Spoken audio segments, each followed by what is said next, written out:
দুইটার সময় তওবা করে লাভ নাই। একটা হচ্ছে মৌতের যন্ত্রণা শুরু হয়ে গেলে, মৃত্যুর যন্ত্রণা শুরু হয়ে গেলে আগে পা থেকে শুরু হয়ে আস্তে আস্তে গলার দিকে আসে।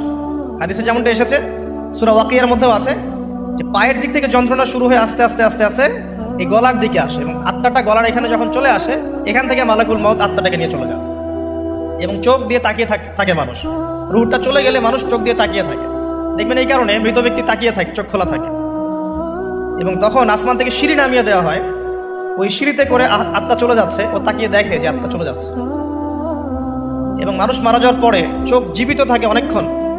মেডিকেল সায়েন্স যারা পড়েছে তাদেরকে জিজ্ঞাসা করবে, মানুষ ডেড হয়ে গেলেও চোখ দেখবেন আরও কয়েক ঘন্টা, হয়তো আরও নির্দিষ্ট একটা সময় পর্যন্ত চোখটা কিন্তু জীবিত থাকে। এই জন্যে চোখ বন্ধ করে দিতে হয়। যাই হোক, যেটা বলছিলাম যে মৌতের যন্ত্রণা শুরু হয়ে গেলে তওবা করে লাভ নাই, তওবার দরজা বন্ধ। আর পশ্চিম দিক থেকে সূর্য উঠে গেলে তওবা করে লাভ নাই, তওবার দরজা